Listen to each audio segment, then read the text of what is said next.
Hi, yeah. I'm sorry the lighting's not that great. My name is Leah. I am an advocate, I would say. I would also say that I'm a spouse or a loved one of addict. I'm participating in Tommy Kraus's #challenge, #end the stigma. I was introduced to addiction at a very young age. My mom is a recovering alcoholic, and many of my family members have been addicts of different kinds of drugs, and especially alcohol. In my 20s, I even for a long time thought that I was following down the same path as my mom and drank a lot. And I thankfully stopped, and I only drink a little bit now, and I can handle myself, so I wouldn't even call that an addiction for me.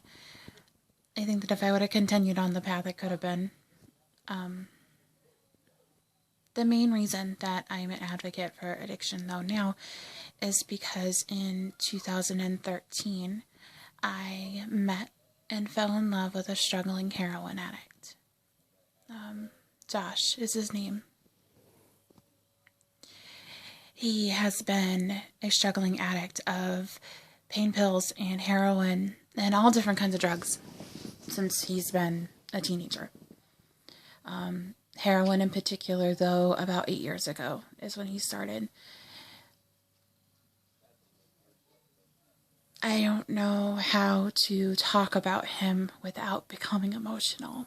So this might be an emotional video.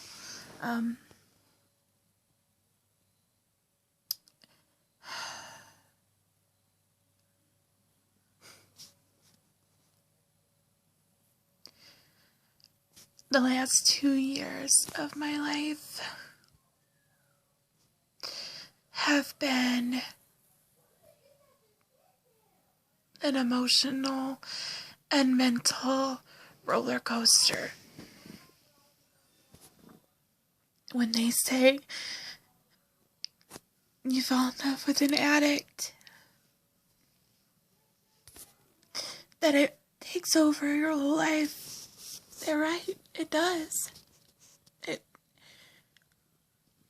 took over. And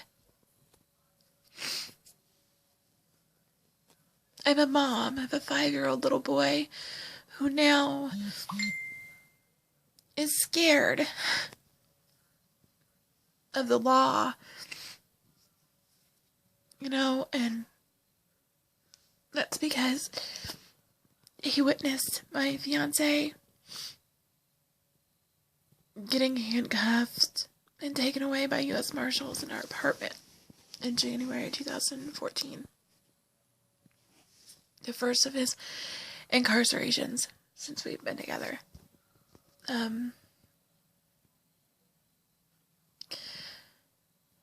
I was told many times that he was clean. He told me over and over that he wasn't using, and there were times that he told me that he was using, and for me, instead of walking away, I stayed. I was the worst enabler.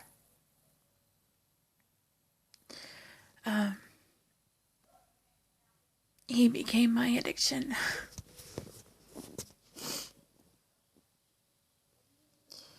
In May of 2014, I found a group online Facebook called Heroin Support.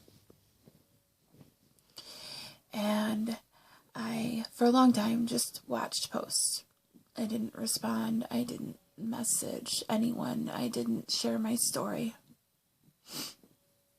until August of 2014. I had left my home, my job, my son, with his dad and moved out of state to help Josh get clean, is what I was told. And he begged me to come and help him get clean. And I left everything behind because I loved him. I loved him like he loved heroin. There's no other way to describe it.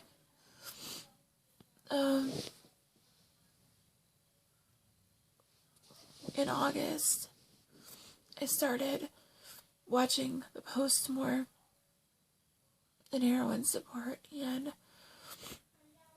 a young girl struggling with detox and pregnant caught my eye because she was pregnant and I was a mother and I had missed my son so much, and I had read her post and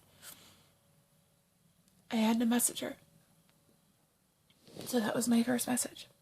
And I messaged her and talked to her through her detox days and continued to talk with her through her staying clean and through her pregnancy. Became very close with her and her family. To this day, I'm still close with her. I love her like she's my sister. She's actually pregnant with her second child. She's over a year clean, and I am actually godmother to her soon-to-be born daughter. The moment that I messaged her and talked to her and helped her, I realized that that's what I wanted to do. I wanted to find out more about addiction and find out more about people's struggles and where addiction leads. I wanted to know all about it. The moment I knew that he was an addict, I wanted to know. I've always been a person who overanalyzes and who needs to know everything about everything, and his addiction was no different. I needed to know. And it was heartbreaking. What I needed to know, it was heartbreaking. The numbers, the amount of people that are overdosing every single day, staggering. It's mind-blowing to me that people are dying because they're scared to reach out and get help because they've been judged so many times. And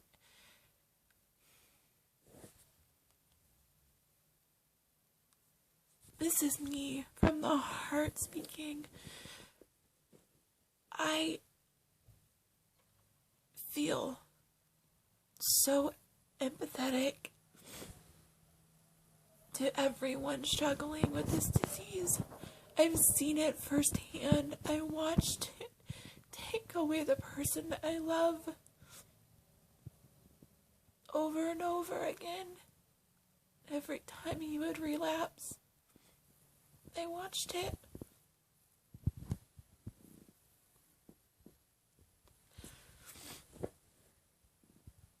I cannot say enough. I can't. There needs to be help. There needs to be more funding for research to help with diseases caused from this disease. My fiance has hepatitis C, and there needs to be more funding for rehab centers, and there needs to be places where these people can go where they don't feel judged.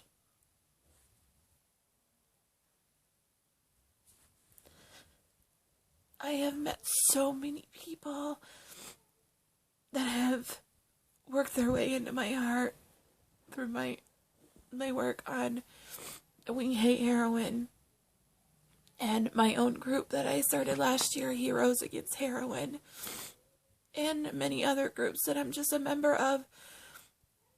And every single one of these people that I have come across have just blown me away.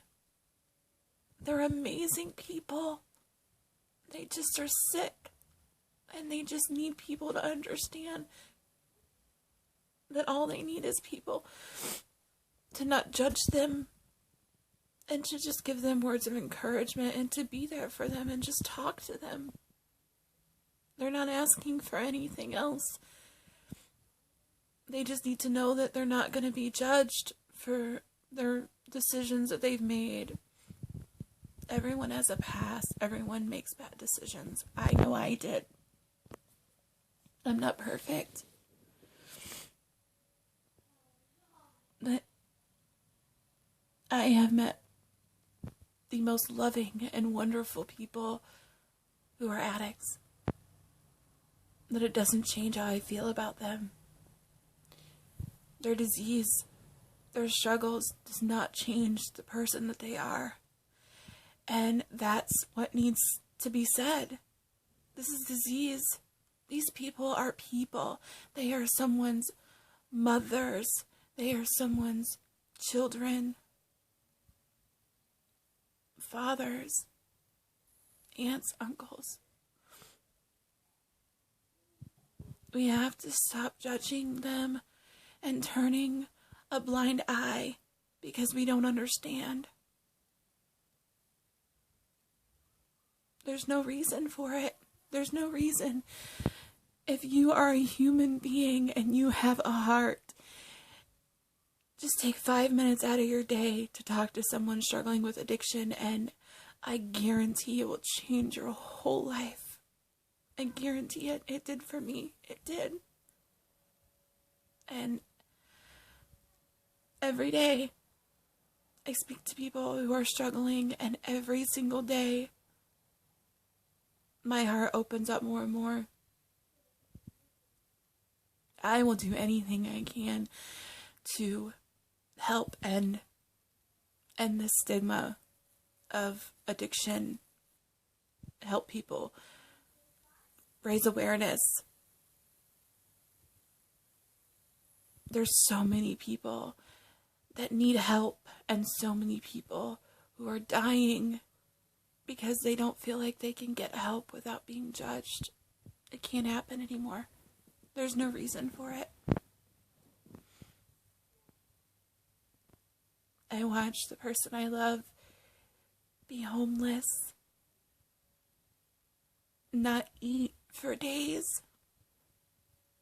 because he would rather be high. Not because he wanted to be high, but because he was sick. And because if he didn't get high, then he was even physically sick. And he couldn't be sick. And I don't know how many times I watched him nod out, thinking that he wasn't going to wake up.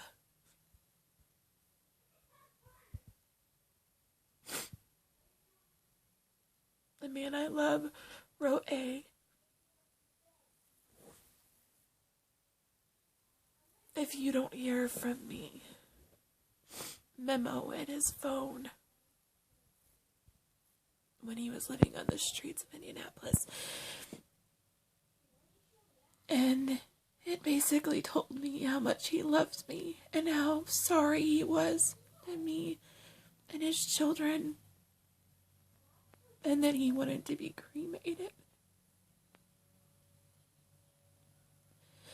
so that he could be with me forever.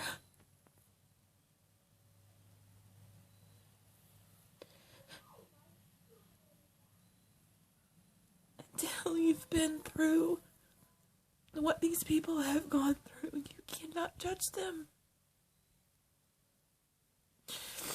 And when you do go through what they go through, I guarantee you won't want to judge them either.